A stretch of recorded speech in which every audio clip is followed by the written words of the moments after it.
सोचिए, हर इंसान अपनी उंगलियों के छोर पर एक राज लिए घूमता है। एक ऐसा कोड, एक ऐसी निशानी जो पूरी दुनिया में किसी और के पास है ही नहीं।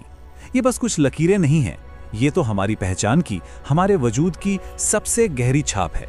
तो आखिर सवाल यही है कि ये मामूली से दिखने वाली घुमावदार लकीरें भला इंसान की पहचान की सबसे बड़ी, सबसे पक्की कुंजी कैसे बन गईं? चलिए इसे दिलचस्प सफर पर निकलते हैं और इस राज से पर्दा उठाते हैं। इसको और गहराई से देखें तो ये सिर्फ एक निशान नहीं है, नहीं, ये एक बेहद पेचीदा बायोलॉजिकल कोड है। सोच सकते हैं, ये कुदरत के अपने दस्तखत हैं जो हर इंसान के लिए बिल्कुल अलग, बिल्कुल अनोखे होते हैं। तो इस पहचान की कहानी शुरू कहां से होती है पता है? हमारे पैदा होने से भी कहीं पहले। आइए अब इसके पीछे का साइंस समझते हैं कि आखिर ये अनोखा ब्लूप्रिंट बनता कैसे है।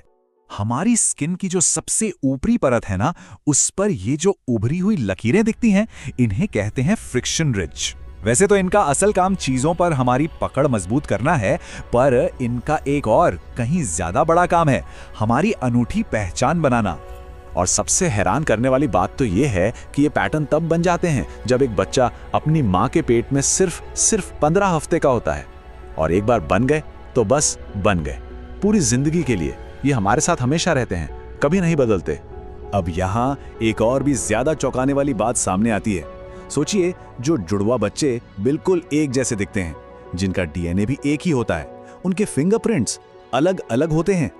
ऐसा कैसे हो सकता है? वेल, इसकी वजह है माँ के पेट के अंदर का माहौल।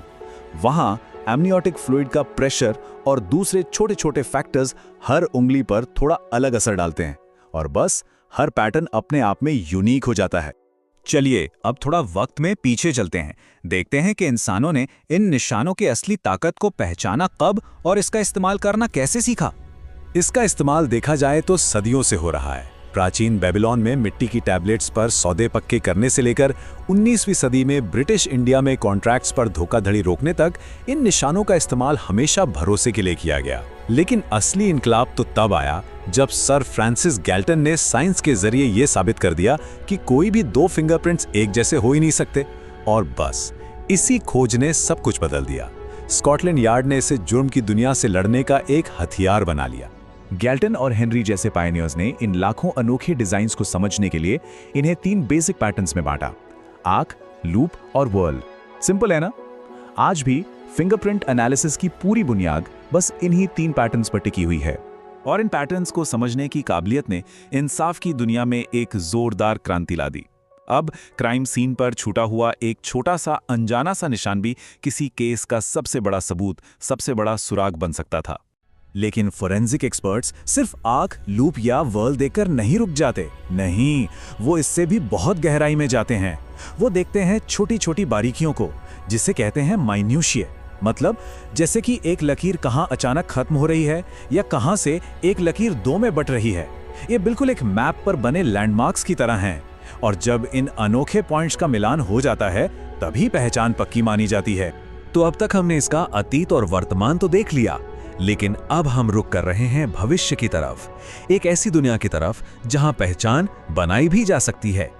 देखिए, आज की डिजिटल दुनिया में लोगों का असली बायोमेट्रिक डेटा इकट्ठा करना बहुत मुश्किल और रिस्की काम है।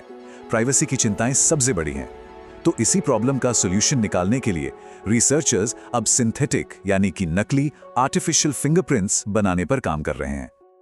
और ये प्रोसेस शुरू होता है बिल्कुल एक खाली कैनवस से, जिसमें कुछ नहीं, सिर्फ डिजिटल नॉइस है, मतलब बेमतलब का शोर। यही शुरुआती पॉइंट है एक नई पहचान को जन्म देने का। फिर एक पावरफुल एआई मॉडल, जिसे लाखों असली फिंगरप्रिंट्स दिखाकर ट्रेन किया गया है, इस शोर के समंदर में से धीरे धीरे एक पैटर्न निकालना शुरू करता है। इस प्रोसेस को डी-नॉइजिंग कहते हैं, मतलब शोर को हटाकर उसमें छुपी एक साफ तस्वीर को उभारना। और आखिर में नतीजा क्या होता है? एक बिल्कुल नया, एकदम असली सा दिखने वाला और पूरी तरह से अनोखा फिंगरप्रिंट। ये एक ऐसी पहचान है जो इससे पहले कभी किसी इंसान की थी ही नहीं। इसे पूरी तरह से एक मशीन ने बनाया है। तो यहाँ आके एक बहुत बड़ा सवाल खड़ा हो जाता है। अगर मशीनें ऐसी पहचानें बना सकती हैं जिनको इंसानी पहचान से अलग करना नामुमकिन हो, तो फिर हमारे अनोखे होने का, हमारी यूनिकनेस का असली मतलब क्या रह जाएगा? ये टेक्नोलॉजी पहचान के भविष्य पर एक बहुत गहरा, सोचने पर मजबूर करने वाला सवाल छोड़ जाती है।